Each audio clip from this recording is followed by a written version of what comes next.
disait à Kadosh Baruch Hu, et David, Shamran Avshik et Hasidani. Hachem, protège-moi parce que je suis Hasid, je suis un homme pieux. Et par quoi s'exprimait la piété de David Améler?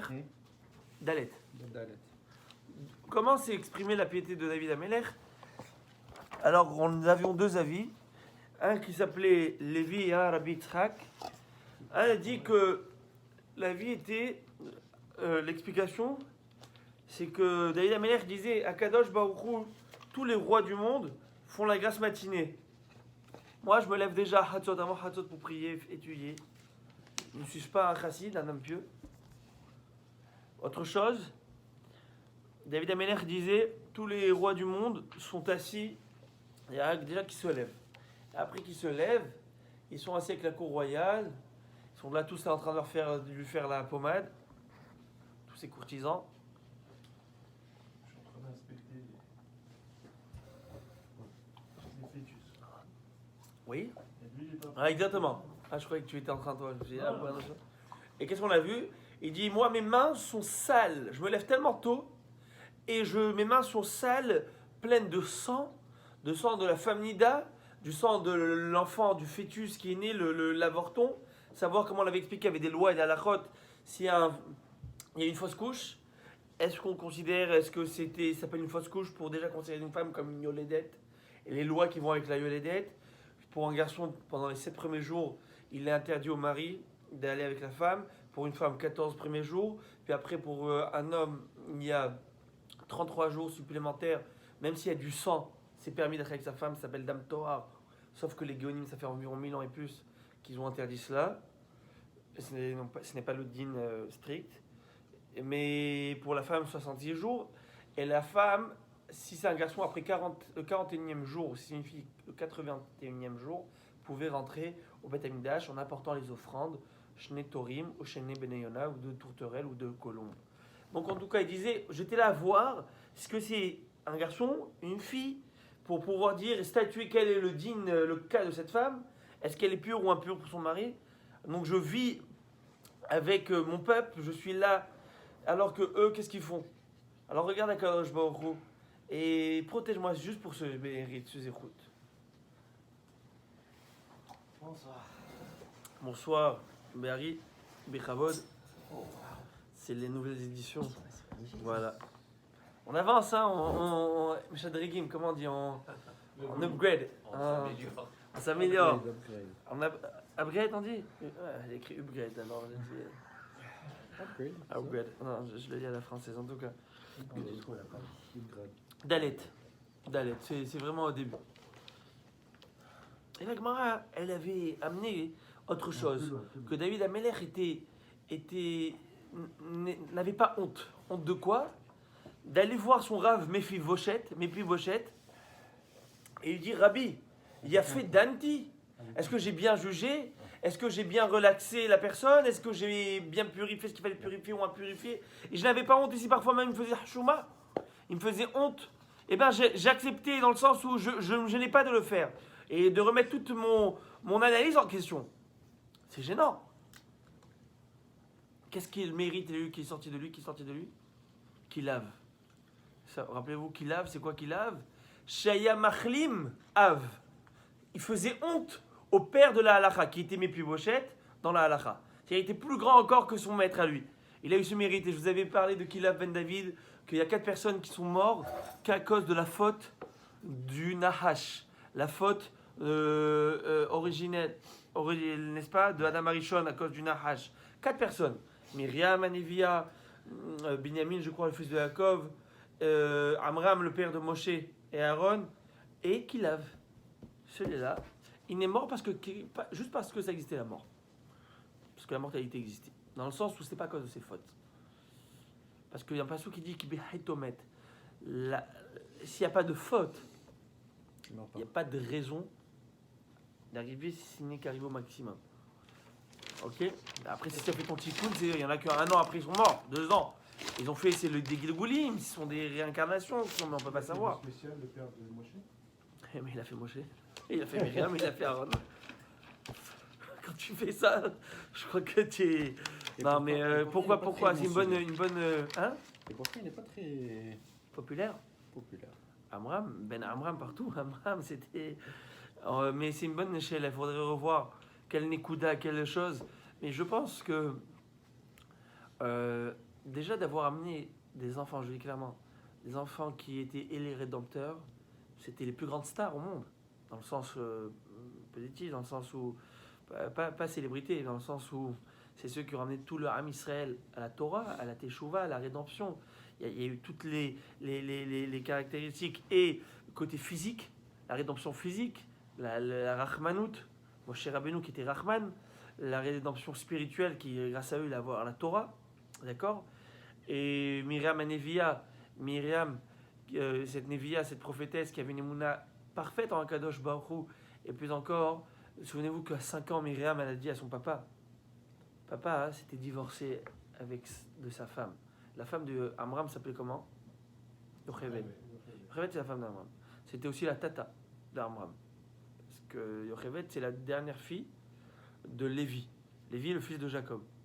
Elle est née vraiment quand on est rentré dans le Bikoré d'Arkonim, qu'on appelle ça. Dès qu'on a checké les passeports à la douane, et là-bas elle est née. Ben Ahomot Rachidi. Elle est née dans cette, on va dire, on va appeler le trait d'union entre l'ancienne génération et la nouvelle génération. Et elle s'est mariée avec son neveu, Amram, fils de Kehat, fils de Lévi. Donc Kehat, c'est le frère de... Est-ce qu'on avait le droit de se marier avec ses tantes? C'est ça qu'il allait poser comme question. Non, c'est un sourd aujourd'hui. Mais avant la Torah, c'est permis. Il n'y avait pas d'interdit. Vous savez qu'aujourd'hui, théoriquement parlant, c'est permis de se marier avec sa nièce. La tata avec son neveu, non. Mais tonton avec sa nièce, oui, c'est même une mitzvah. Abraham Avinu s'est marié avec sa nièce.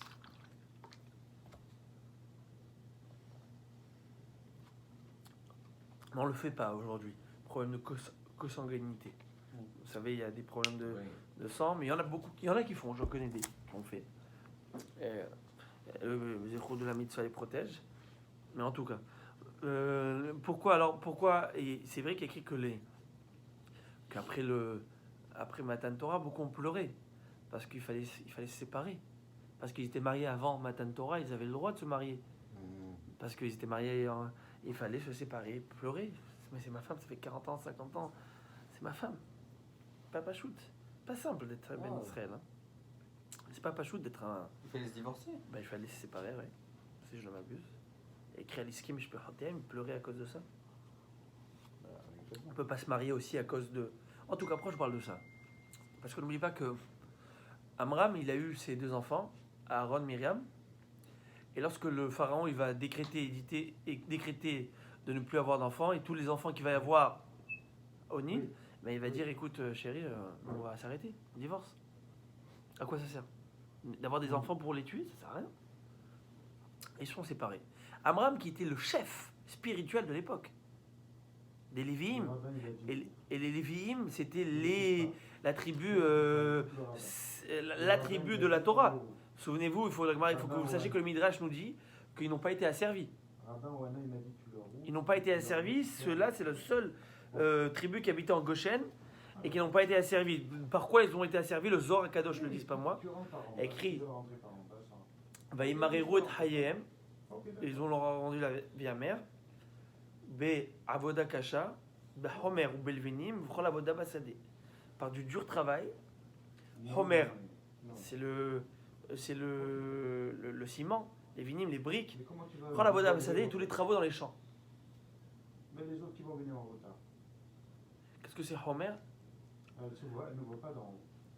Un mieux Marc, tu nous dis qu'on t'attend. Désolé. Elle ne voit pas en haut. J'ai un petit problème là pour demain matin.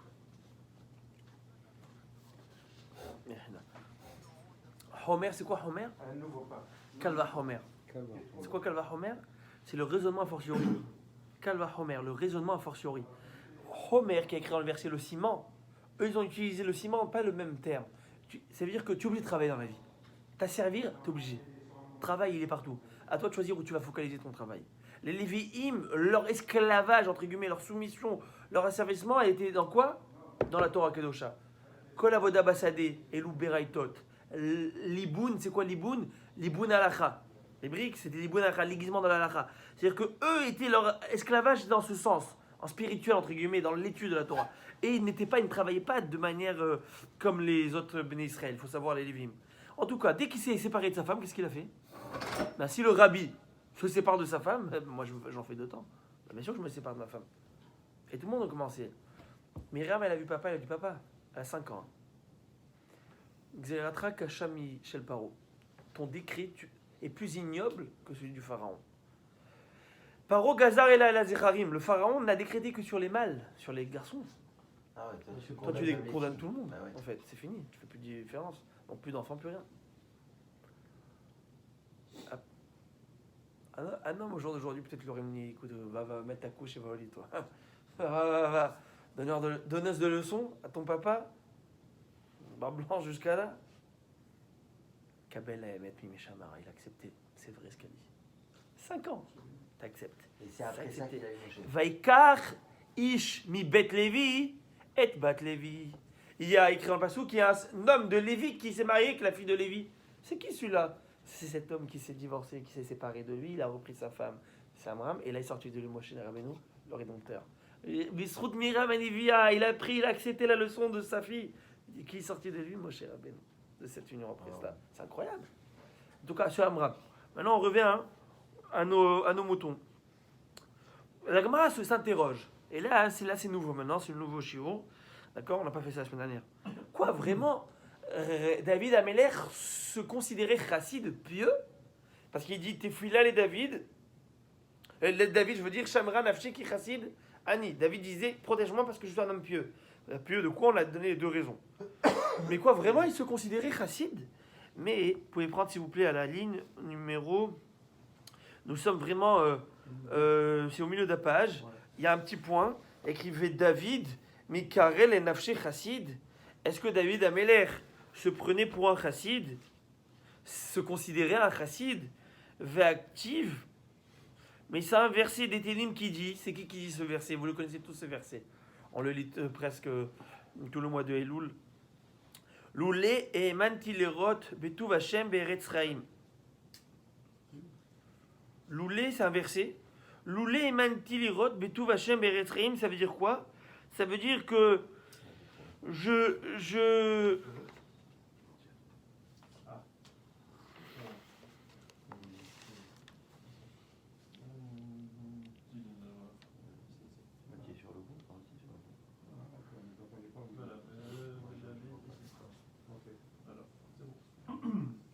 Alors, qu'est-ce que ça veut dire Loulé et Manti Lerot, Betuv Hashem Eretzrim? Alors, la Gemara avait expliqué ce verset. Vetana Mishme de Rabbi Yossi, Lama Nakud al Loulé. Dans le Télim, il y a écrit Loulé. Et sur ce Loulé, il y a des points. Des points qu'on ne sait pas qu'est-ce que ça veut dire, ces points. Et ces phrases, elles veulent dire que David Amer dit si je peux oser rêver, si je peux oser croire, de pouvoir, comment dire en français, prétendre à la vie éternelle. À la vie, les rods Betuv Hashem, voir la magnificence d'Akadosh Baruch Hu. C'est-à-dire, David il dit, je ne sais pas si je peux prétendre à ce paradis, à ce Gan Eden, à ce Olam Haba. Puis-je prétendre au Tuv, à la bonté d'Hachem. La bonté d'Hachem, ça veut dire le Olam Haba, le Gan Eden, etc. Donc David Amelech dit dans un pasouk, puis-je prétendre une chose pareille? C'est-à-dire que quoi? C'est-à-dire que la Gemara s'interroge, je ne comprends pas. Amar David Lifna Kadosh Baruch Hu. David a dit à Hachem, Resh Bet Shin Ain. Vous avez vu Ret Bet? C'est quoi Ret? Ribono Shel Olam, maître du monde. Muftach Ani Becha, j'ai confiance en toi. Shata Meshalem Sacharto la Tzadikim la Tidlavo. Que tu donnes un bon salaire, des mérites, une récompense, une bonne récompense aux Tzadikim dans le monde futur. Aval Eni Yodea. Mais je ne sais pas si j'en fais partie de ces bonnes personnes qui mériteront d'avoir une bonne part. Donc, elle est où la question d'Agmara ici? L'Agmara, elle s'interroge très simple. Elle dit comment David Amelech dit dans un verset Hachem, je suis pieux. Il se prend pour quelqu'un de pieux. Il se considère, il dit oui, à juste titre, je suis un homme pieux. Tu as vu tous les efforts que je fais, etc. Dans un autre verset, apparemment, il se contredit. Il te dit je rêve prétendre à cette. Non, mais attends, alors qu'est-ce qu'il nous reste pour nous? Et si toi tu dis je rêve prétendre, nous qu'est-ce qu'on va prétendre? Skinny. Réponse de la Gemara, non. Shema Igrom Achet. David Ameler, il disait, oui, je sais que maintenant je suis tzaddik, mais je crains, je ne sais pas de quoi va être fait demain, de quoi va être fait l'avenir, le futur. Et j'ai peur que la faute va me causer faire des bêtises, des erreurs, et je ne pourrai pas voir le là-bas. Alors, en deux mots, protège-moi de cela, de ne pas tomber dans la faute. Donc oui, je suis plus au jour d'aujourd'hui, oui, aujourd'hui je fais mon maximum, mais je ne sais pas ce qui va se passer demain. Et vous savez, comme il y a écrit dans la Torah, dans la Mishnah, Mishnah te dit Al ta'amin batzmecha ad yom motra. Ne crois pas en toi jusqu'au jour de ta mort. Et il y a un zaken, un tzaddik, un tana qui disait du jour de ta mort, c'est ad yom ziknutra. Il faut dire jusqu'au jour de ta vieillesse. Ils ont exagéré là, les chachamim, ils l'ont poussé comme Je on. pense pas qu'ils ont poussé. Akadosh Baruch Hu, il a envoyé au hadith et à Lara. Mais bien sûr. Bel gosse, comme tout ce qu'il aime. C'est-à-dire, tous les fantasmes qu'il a eu avant, elle était là. Une chaîne, un démon, hein, quelque chose qui a pris une apparence de. Il a fait un verre avec elle. Alors, c'est deux versions de ce qu'il a fait. Ou juste avant qu'il fasse, elle est apparue. Il lui a dit si tu n'étais pas à Tamit Racham ou si tu n'étais pas, je t'aurais fait tomber dans la faute. Alors, ne remets pas en cause ce que les Chachamim disent. Bien sûr. Quand Chachamim disent quelque chose, ils savent ce qu'ils disent. Altamin batmecha de modra, ne crois pas en toi jusqu'au dernier jour de ta mort. Celui qui pense qu'il est bon et c'est fini, c'est fait, je vous ai dit, ou il a un problème dans un, ou il est mort. Sur ce, on avance. Kede Rabbi Yaakov Baraidi. Comme, alors, cette notion de Shema Yigrom Achet, cette notion de, on ne sait pas de quoi va être fait demain, est-ce que la faute va m'entraîner à des graves erreurs? Cette notion, on la retrouve chez Rabbi Yaakov, le fils de Idi. Des Rabbi Yaakov bar Idi Ramé. Parce que Rabbi Yaakov bar Idi Ramé, c'est quoi Ramé? En hébreu, en araméen, le terme de Ramé, c'est lorsque il y a une contradiction apparente entre deux versets, entre deux Mishnah, des choses qui ne collent pas. Alors il va essayer d'expliquer la contradiction. Ketiv, c'est écrit dans un verset où Dieu va s'exprimer à Jacob en lui disant Veine anochi immach, voici je suis avec toi. Ushmarticha bechol asher teler, je te protégerai où tu iras, où que tu iras. Donc Dieu fait une promesse à Jacob lorsqu'il quitte Parashat Vayetze là-bas, lorsqu'il quitte ses parents pour aller chez Lavan. Il dit Don't hurry, je suis avec toi.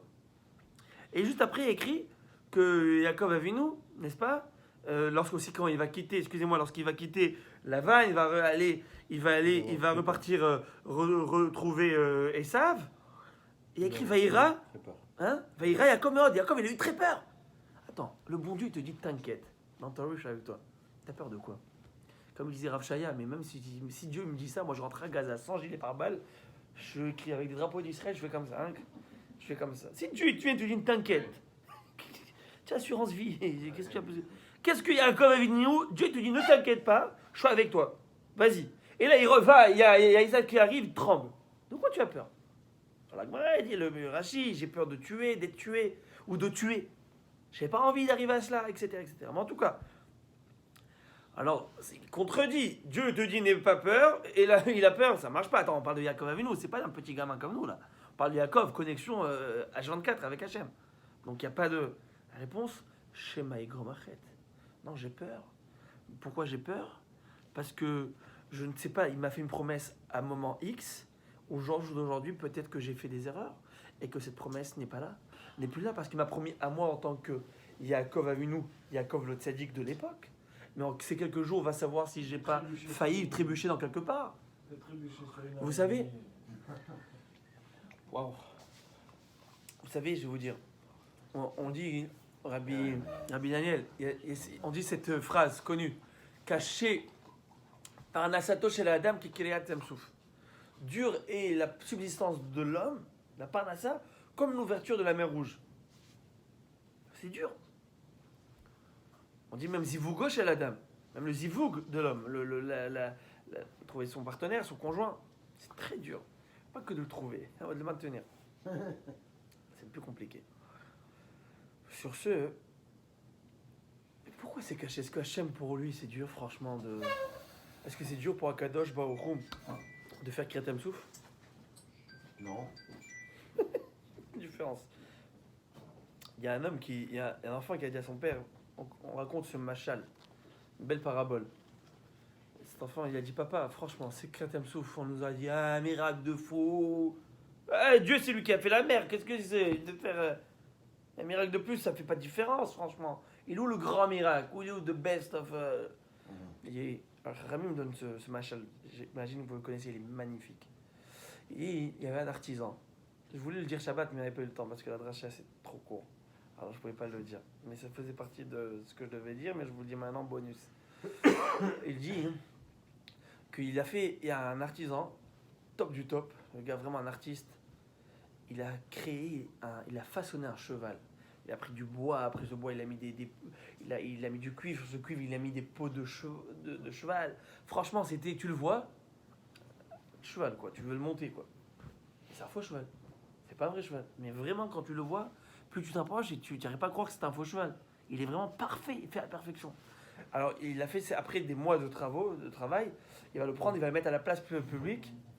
Il le met à la place publique, il met à la place publique ce cheval.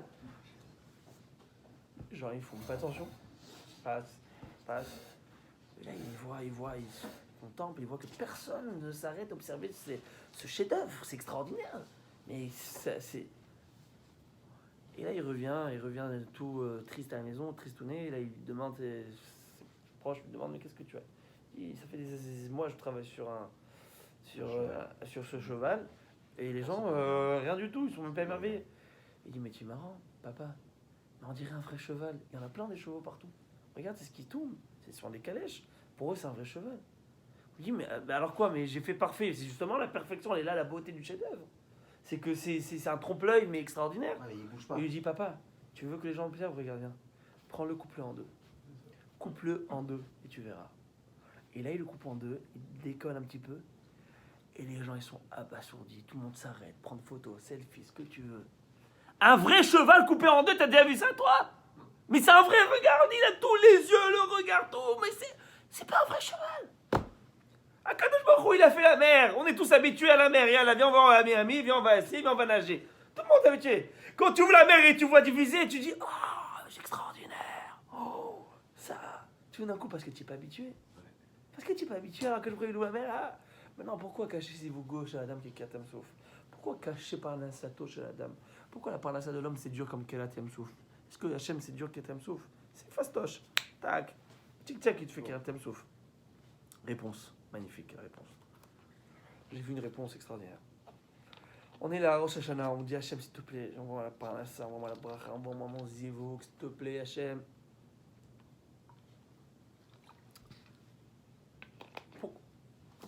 Tu passes un kippour extraordinaire, on dirait un malach. Tzadik, mange pas en blanc, vraiment.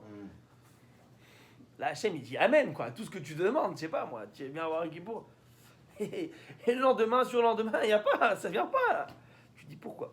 La réponse, elle est. Le Midrash nous dit que lorsque les Israël sont arrivés devant Yam Souf, on a eu un gros problème. Je l'ai dit ce Shabbat, c'est que le Satan était mécatreg. Le Satan était en train d'accuser le Ham Israël, il disait mais c'est quoi ce Ham Israël? Mais il est complètement out. Il y a écrit comme ça dans le passage, je vous lis.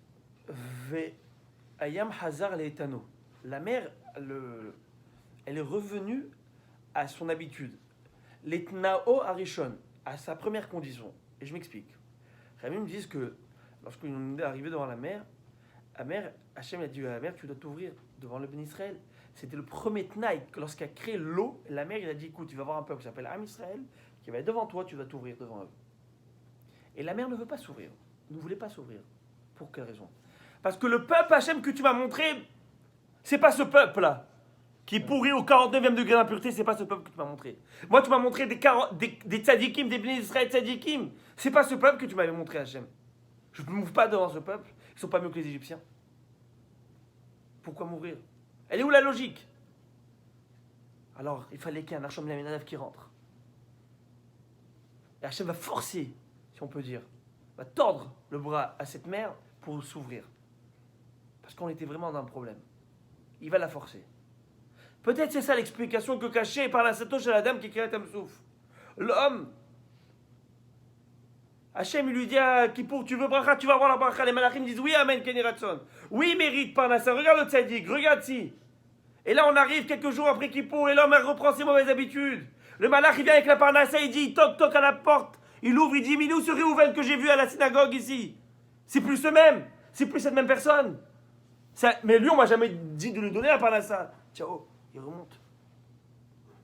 Moi, on m'a dit de lui donner, mais c'est pas cette personne que j'ai vue. C'est pas cette photo d'identité qu'on m'a montrée.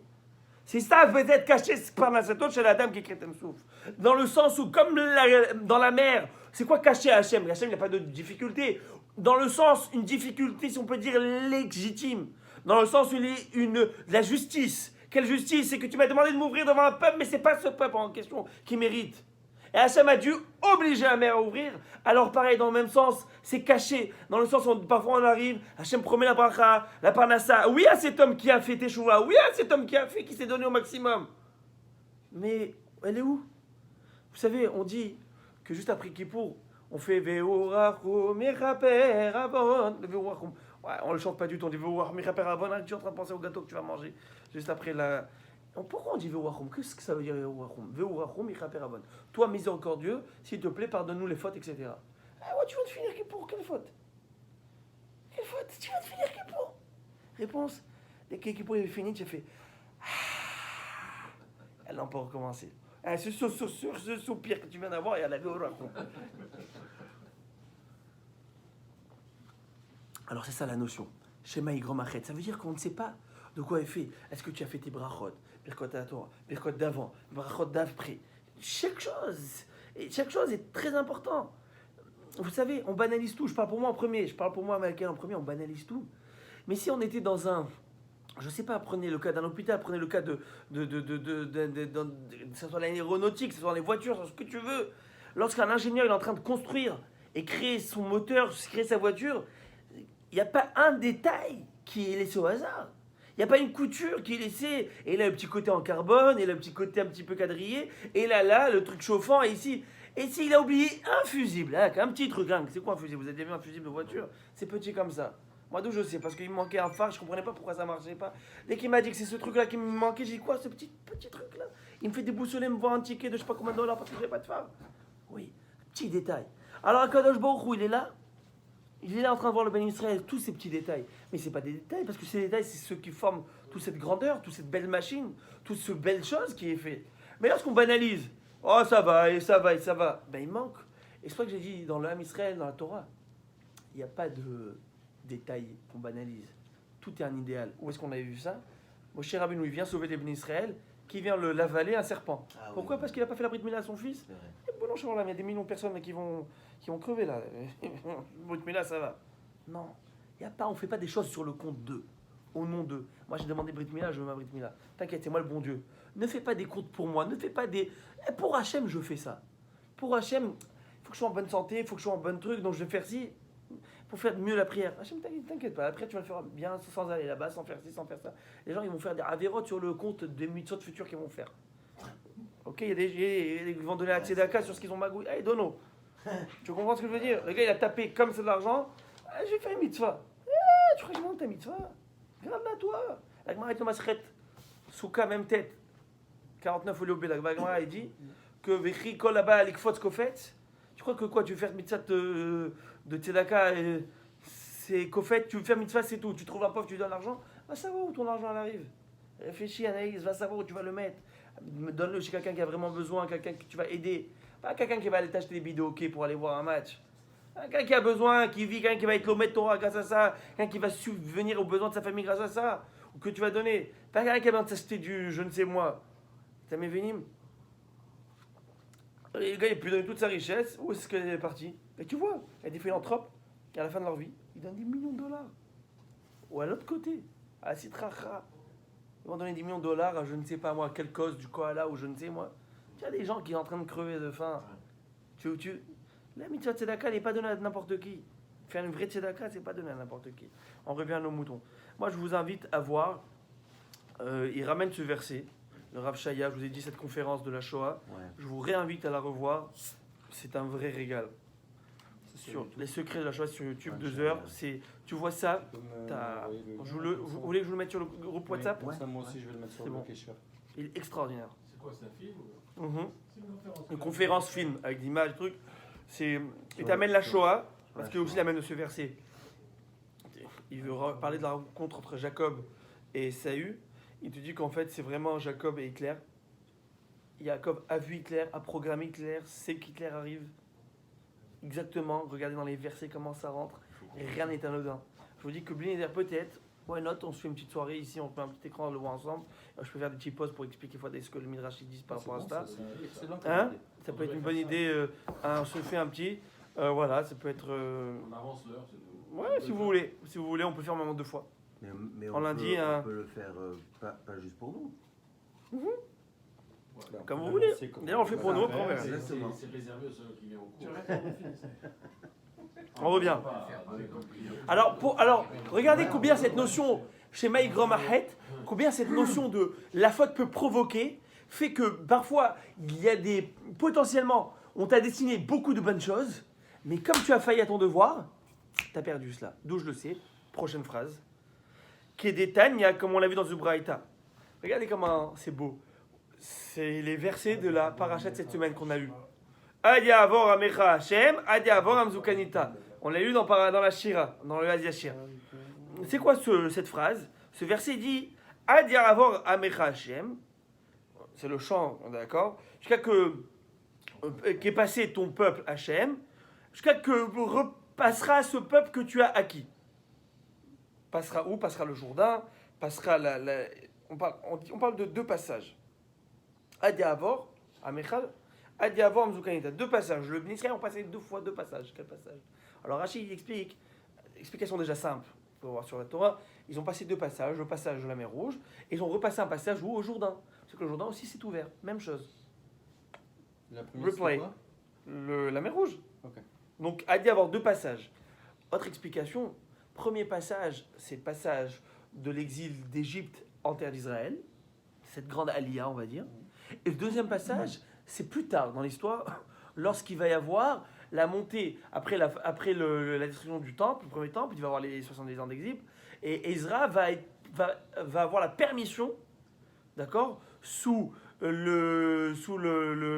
l'autorité et la royauté des Perses, d'accord, Darius II, de remonter, construire le Beth Amikdash. Il va y avoir des problèmes, ils vont arrêter, ils vont reprendre. Les peuples qui étaient voisins, les ennemis, vont tout faire pour saboter les constructions, comme toujours. Et ça va être vraiment la galère. Il n'est pas parti en grande pompe, il est parti qu'avec 42 000 personnes. Rien du tout. Alors regardez, la première truc, on est rentré des millions en terre d'Israël. C'est les Vikings arrivent, quoi. En vrai, on était en. Et là, on est 42 000. C'est, n'est-ce pas, Benjamin Michelin dans Kedushin, le 4e Pérec, que à Sarah Chassin, à Loumi Bavel, Ezra, il a pris 10 classes de famille. Il a laissé beaucoup à Babylonie. Il a laissé les meilleurs en Babylonie. Il a pris toute le statut social, les plus bas, les bâtards, ce que tu veux, il a pris avec lui. Pourquoi? Parce qu'il a dit maintenant que nous, on monte en haut, en Israël, qui va rester là-bas pour faire les tris? Au moins qu'on laisse le meilleur. On a pris quelques-uns aussi de bons avec nous. En tout cas, c'était pas fameux. Cette deuxième alliée n'était pas fameuse. Tu te dis pourquoi? Tu te dis c'est bizarre. Écrit dans le pasouk, Amzou. Comment il y a écrit dans le pasouk? Adi avor amecha Hashem, adi avor amzukanita. Et qu'est-ce qu'on apprend ici? Adi avor amecha Hashem. Ton peuple est passé Zobi Arishona. C'est la première venue, le premier aliyah d'Égypte. Adi avor amzukanita, jusqu'à que repasse ton peuple que tu as acquis, c'est la deuxième venue. Mikan amrou haramim, 3e ligne avant la fin. Mikan amrou haramim, d'ici les haramim après une chose. Réouim ayu Israël et asot lehem nes bimei Ezra, que derrière shenasa lehem bimei Yoshua ben Nun. Le peuple d'Israël aurait dû avoir la même situation, le même mérite de monter en force en Eretz Israël, sous aucune autorité, sous aucune permission de personne, sans demander la permission de personne, comme on ne l'a pas demandé au pharaon. Mais en fin de compte, ils sont rentrés dans soumission quand même en terre d'Israël pour reconstruire son temple. Vous connaissez un peu l'histoire. Tout ça pourquoi? À cause de quoi? Ils auraient dû rentrer comme en grande pompe, comme Yoshua ben Nun, qui est derrière Shena Salahem Bimi Yoshua ben Nun, comme les mêmes miracles qui sont passés à l'époque de Yoshua ben Nun. Vous connaissez les miracles de Yoshua ben Nun? Jéricho tombe après cette tour qu'ils font. Tous les rois d'Israël tombent un après l'autre. Les guerres, c'est des réussites, c'est des conquêtes. C'est extraordinaire les miracles qu'il y avait. Le Jourdain s'ouvre, enfin des choses extraordinaires. Là, il n'y avait rien de tout ça. Il aurait dû avoir tout ça. Il aurait dû avoir la même chose qu'il y avait avant. Et pourquoi alors il n'y a pas eu? Réponse, et là chez Garamahed. Parce que la faute a provoqué, à cette époque, qu'on n'a pas eu. Quelle faute? surtout les mariages interdits, les mariages mixtes. À cette époque, il y avait beaucoup trop de mariages mixtes. Il y avait des mariages mixtes, avec des goyotes, avec ci, avec ça. Vous savez, après l'exil, eh ben, alors Akadosh Baruch Hu a dit oui, je vous donne la possibilité de revenir en terre d'Israël, mais pas sous les mêmes conditions que j'avais prévues pour vous. Parce que vous avez malheureusement failli dans cela. Donc c'est-à-dire que parfois, tu peux mériter un moment de bonnes choses, et c'est toi-même malheureusement qui rentre dans ce pétrin où tu t'enlèves ces magnifiques choses. Et vous savez, je vous partage, vous le savez mieux que moi, on appelle aujourd'hui la Shoah lente. Cette Shoah lente, malheureusement ces mariages mixtes qu'il y a de plus en plus, que ce soit dans le monde entier, avec des goyim où un Cohen se marie avec une... il appelait ça, même je crois que c'est le Rav Shaya, encore une fois que j'avais écouté. Vous savez, il y a un parfum que Dior ils ont fait, il s'appelle Poison. Oui. Alors ils ont dit le poison de Christine. Le poison, ça commence avec ça, et après, alors ils sont bien beaux. Encore une fois, je le disais souvent, que ce soit à Casablanca aux jeunes, c'était moins d'actualité avec mes jeunes, mais la vérité, il faudrait que je le répète aussi aux mes jeunes lorsqu'ils rentrent au cégep. C'est que on est à l'abri de rien du tout aujourd'hui. Vous savez, lorsque tu t'assois, tu fais des laboratoires, je vous dis le mettre. Tu fais des laboratoires avec une collègue, une camarade de classe. Passe-moi le scalpel, passe-moi ci, passe-moi ça. Ça passe entre les mains, il y a des étincelles qui se font. Il y a des regards, il y a des papillons qui se créent dans le ventre. Qu'est-ce que tu crois? Tu crois qu'on est fait de plastique ou quoi? Il y a quelque chose qui se fait. Et l'idée, c'est de croire, mais on est pareil. Non, on n'est pas pareil. Et pas parce qu'on n'est pas pareil qu'on ne se respecte pas. Au contraire, on se respecte par notre différence. Je suis un Ben Israël, tu es un goy. Tu es un bon goy. Il n'y a aucun problème avec ça. Mais on n'est pas pareil.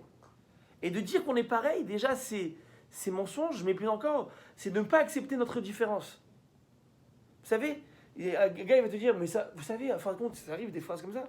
En fait, vous n'êtes pas si pire. Mais en fait, on est pareil. Hein. Non, on n'est pas pareil. Parce que dire à quelqu'un on est pareil, c'est-à-dire ne pas l'accepter tel qu'il est. Et je n'ai pas le choix que de mettre au même rang que moi pour pouvoir l'accepter. Non, on n'est pas pareil, mais on s'accepte parce qu'on n'est pas pareil. On n'a pas besoin d'être pareil pour s'accepter. C'est ça la diversité. La Zama Canada multi-ethnique Tralawed. C'est ça l'idée. L'idée, c'est quoi? C'est que dans le pluralisme, dans cette différence, on s'accepte. Mais on n'est pas obligé d'être pareil pour s'accepter. Oui, mon gars, t'es un bon goy, mais moi, je suis un bon juif. Un bon juif ne se marie pas avec un bon goy. Avec le meilleur des goyim. C'est que c'est Hachem qui nous l'a dit, pas moi. Je ne l'ai pas inventé de ma tête. Si c'était pas Kadosh Baruch Hu qui me le dit, mais demain, Kadosh Baruch Hu te dit non. Ça s'arrête là. Mais il est super, mais il est sympa, oui. J'ai jamais dit le contraire. Parfois, il peut y avoir des goyim qui ont de l'éthique et de la morale peut-être bien mieux que... Mais ça ne change pas. C'est pas toi qui as statué qui est quoi et comment on doit faire. Souvenez-vous, c'est toute cette notion d'éthique et de morale qu'on avait parlé. Le Shabbaton, en tout cas. Donc l'idée, elle est là. L'idée, c'est que combien faut faire attention et préserver nos jeunes, préserver, parce que déjà nous, même nous, c'est beaucoup, etc. Combien j'ai vu de propres yeux, famille personnelle, je vous dis des très très proches, une cousine à moi, c'est marié, un gars, il étudie ce que tu veux, trop d'heures au travail, secrétaire, c'est parti en cacahuète. Comment? Est-ce que tu penses, ça fait 20 ans, il pensait à ça? Il pensait bousiller ses 8 enfants? Que chacun est parti, chacun en cacahuète parce qu'ils ont vu leur père faire ça, ils ont vu leur père, comment il a... Quelle réaction, à votre avis, ils ont eu? Alors mais t'es cruel, en fait. Mais t'es un saboteur, Sauf qu'au moment de la Vera, tu pensais pas à tout ça. Sauf qu'au moment que ça fait 20 ans, tu pensais pas que tu aurais pu arriver à cela. Et tu dégringoles. Vous savez quand est-ce que ça fait mal? C'est quand d'un coup tu passes de 100 à 0. Là, ça fait mal. Là, tu réagis. Mais quand tu passes de 100 à 99, tu vois pas de différence. Et de 99 à 98, 97, comme ça, tu descends. Tu arrives jusqu'au bas de l'échelle. Et tu te dis quoi? J'étais en haut, moi? Ouais, t'étais en haut, toi. Comme il dit Shlomo HaMelech. Arzek ba moussar alteref. Notzrea ki chayecha. Tiens la morale. Tiens le moussard. Ne lâche jamais prise. Parce que le jour où tu lâches prise, t'es cuit, mon gars. Et l'évolution, la progression, elle doit être tous les jours. Il n'y a pas un moment où je mets mode pilote automatique, et là, on y va. Ça n'existe pas, pilote automatique chez nous. Pilote automatique, c'est quand tu es vraiment dans l'avion pour aller en Érythrée, la Ramnochot. Ça part avant ça. C'est pas Bichal dans le concept d'un Ben Israël. Mon cher Rabbeinu, jusqu'au dernier jour, l'onas, comment écrit le pasouk? L'onas lecho velokata, l'onas lecho velokata eno. ni son œil ne s'est affaibli, ni son... C'est quoi? Il y a aussi une image derrière ça. L'image, c'est quoi? Son œil s'est pas affaibli, c'est-à-dire qu'il est toujours dans cette jeunesse d'esprit d'apprendre, d'apprendre. Nahar Israël. Hachem appelle comment le béni Israël, même les plus tzadikim, les plus vieux. Nahar, le jeune, cette jeunesse d'esprit, de toujours vouloir, d'être curieux, d'apprendre, de découvrir, de ne pas dire de je suis bien, ça, je suis arrivé. Je vais jamais arriver. Prenez nos rabbanim, prenez nos tzadikim, prenez nos Baba Sali, prenez Raphaël Kanimski, prenez tous ceux que vous voulez. Ici, est-ce que vous avez vu voyager sans livre? Est-ce que vous avez vu voyager sans quelque chose? Combien? Tu peux pas, non. Je peux pas lâcher, chacun à son niveau. Et de se dire que je suis arrivé à bon port, c'est faux. Et pour moi, en premier, je suis en train de le dire. On avance. J'avance cette phrase. Là, dès qu'il y a les points dans la Gemara, ça veut dire quoi? C'est-à-dire qu'on passe d'un sujet à un autre sujet. Là, nouveau sujet. On passe à vous voyez cette phrase qui est en gras? En fait, c'est une phrase reprise de la Mishnah. De la première Mishnah qu'on avait vu, que les Chachamim avaient dit qu'on peut lire la Mishnah, le schéma jusqu'à Chatzot, jusqu'à minuit. Alors la Gemara te dit Chachamim, keman tzviraleu. Chachamim, quand ils disent que la lecture, elle est jusqu'à Chatzot, ça veut dire qu'ils pensent comme qui? C'est quoi cette question? Ils pensent comme qui? Ike Rabbi Eliezer, Sviraliou, les mots Ike Rabbi Eliezer. Vei, Keraban Gamiel, Sviraliou, les mots Keraban Gamiel. Je m'explique. Traduction littérale. S'ils pensent comme Rabbi Eliezer, qui disent comme Rabbi Eliezer, et s'ils pensent comme Rabban Gamiel, qui disent, nous pensons comme Rabban Gamiel. Mais c'est pas ce qui a été dit. Nous avons eu 3 horaires distincts. Rabbi Eliezer dit que la lecture schéma s'arrête jusqu'à la première garde. Changement de... Chachamim dit qu'à minuit. Rabban Gamiel dit jusqu'à l'aube. Alors comment ça marche? Vous allez me dire, mais que ça veut dire? Il peut y avoir 3 avis distincts. Non. On a bien expliqué qu'il y a 2 choses dans la compréhension du verset de la Torah. Écrit la Torah, tu liras le schéma quand est-ce? Beshorvecha ou vkumecha. C'est quoi Beshorvecha ou vkumecha? À ton lever ou à ton coucher? Comment considérer, je prends le côté coucher, d'accord? Après on verra le. C'est quoi? C'est pendant le moment où les gens vont dormir, et c'est à ce moment-là où les gens vont dormir, comme ce que pense Rabbi Eliezer jusqu'aux premières gardes. C'est à ce moment-là qu'on peut faire le schéma, mais après que les gens sont déjà en train de dormir, il n'y a plus de schéma, et c'est à passer l'heure. Ou non, ou lorsqu'il y a écrit Béchor Vecha, lorsque tu es couché, c'est lorsque tu dors. C'est-à-dire que tout le long où les gens dorment, tu peux faire schéma. Ça, c'est l'avis de Rabban Gamiel, qui dit jusqu'à l'aube. C'est pas quand tu vas dormir que tu dois faire le schéma. C'est tu dois faire le schéma tout le moment où les gens vont dormir, sont en train de dormir. Donc, est-ce que c'est le moment où on se met au lit? Ça, c'est l'avis de Rabbi Eliezer et ça s'arrête à la première garde de la nuit. Après, les gens habituellement vont plus dormir dans le sens où ils sont déjà en train de dormir. Ou non, les Rabban Gamiel te dit c'est pas dans le sens où on va dormir, c'est dans le sens où les gens sont en train de dormir. C'est toute la nuit. Alors, eux, Chachamim, qui disent minuit, pourquoi ils disent minuit? Parce qu'ils ont la compréhension de Rabbi Eliezer. C'est-à-dire que quoi? Ça veut dire que les gens ils vont dormir et les gens ils vont dormir jusqu'à quand? Maximum, ils peuvent aller peut-être maximum jusqu'à Chatzot. Après ils vont... Mais c'est la même compréhension que Rabbi Eliezer. Ou non, c'est la compréhension de qui? De Rabban Gamiel, qui est que non, la compréhension de Shorvecha de coucher, c'est toute la nuit, dans le sens où c'est toute la nuit. Alors pourquoi ils ont dit jusqu'à Chatzot? Pour une autre raison. Gemara va déduire les Olam qui est Rabban Gamiel. Deuxième ligne, les Chachamim pensent comme Rabban Gamiel, que lorsque la Torah te dit Béchor Vecha, c'est toute la nuit. Alors pourquoi les Chachamim t'ont mis une limite de minuit? Si Béchor Vecha, la connotation de Béchor Vecha, c'est lorsque les gens dorment, c'est-à-dire toute la nuit, pourquoi les Chachamim te mettent la limite de faire le schéma que jusqu'à minuit? Pour quelle raison? Réponse, VA, troisième ligne, VA des Ka'amre à Tratzot. Alors pourquoi ils ont dit jusqu'à Tratzot? Kedé la Rikta Adamina Vera, pour éloigner l'homme de la Avera. Quelle Avera? Kedetania, comme c'est écrit dans une braïta, quatrième ligne.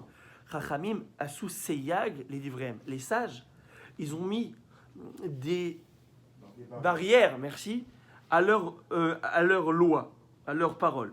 Pourquoi? Kedé chez Loïe Adam Baminasade. Parce que l'homme rentre du champ. N'oubliez pas que le travail à l'époque, c'était surtout des ouvrages physiques. Donc l'homme rentre d'une journée d'agriculture et et rêve en soirée. Veomer, il dit, you know what, je vais rentrer à la maison. Ochal kima, je vais casser la croûte un petit peu. Ve'eshte kima, je vais boire un petit peu. Petit coup de rouge, ça va m'aider. Eshem kima, je fais une petite sieste.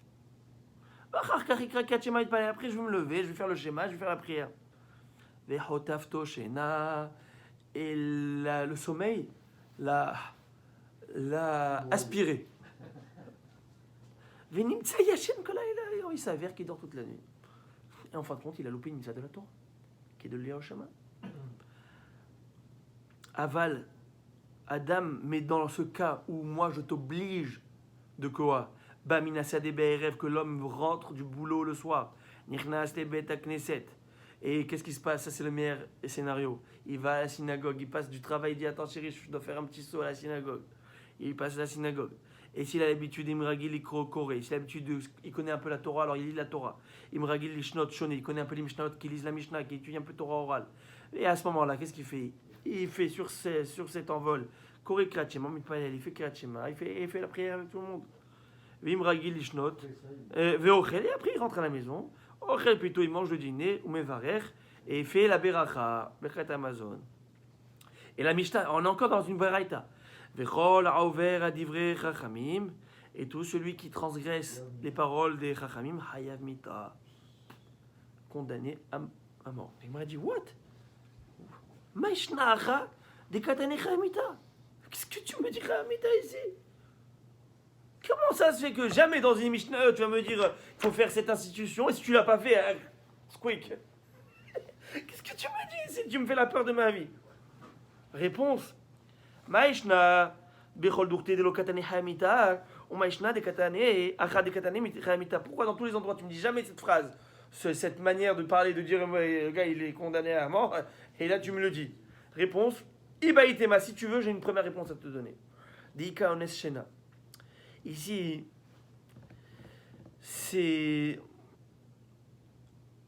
On n'a pas le choix que de te mettre, on va dire, Couteau à la gorge. le couteau à la gorge, si tu permets de dire ça. On te dit, écoute, tu fais pas ça, sinon tu es dans de beaux draps. Parce que quoi? Parce que le sommeil, ça te prend direct. Dès que tu es fatigué, hein, tu prends la douche, tu sais, après la douche, il y a le coup de bas, coup de massue, là, tu es parti, tu fais dodo direct.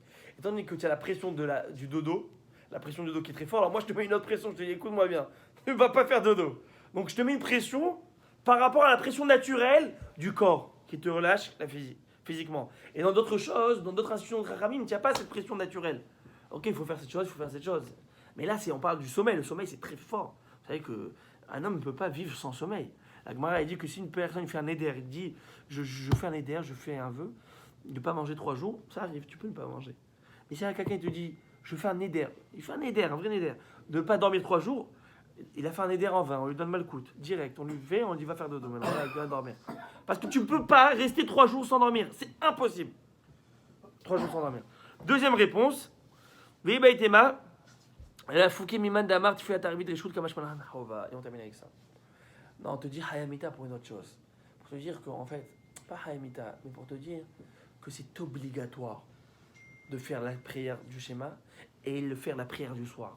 Parce que, on va le voir plus tard, il y a une mahloquette, parmi les chachamim, une grande mahloquette, on va voir à la page 18 normalement.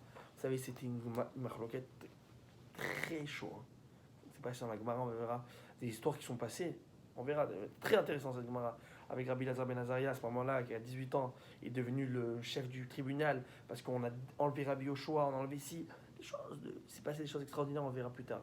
On regarde le mystère pour plus tard, mais en tout cas, l'idée c'est qu'il y en a qui pensent que la prière de arbitre, elle est réchoute. C'est quoi réchoute? Facultative. Mahlokat, est-ce que c'est obligatoire ou facultative? Alors cette braïta, elle vient de dire, oh, un mec qui fait pas ça à la prière, Haïmita, Zama.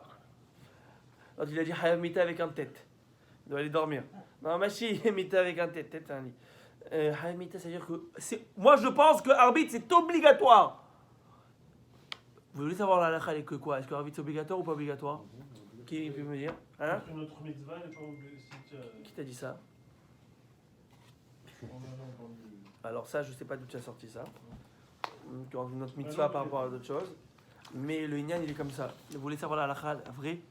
La halakha vraie, c'est que c'est reshoot. Que c'est pas obligatoire. Mais nous, Bnei Israël, théoriquement, en absolu, ce n'est pas obligatoire. Mais pratique, c'est obligatoire. Nous, qui blou à l'atmam, Rambam l'écrit, nous en Am Israël, on a reçu sur nous, on l'a accepté sur nous comme chova, comme obligatoire. Donc aujourd'hui, on peut plus dire je fais pas arbitre. Ama.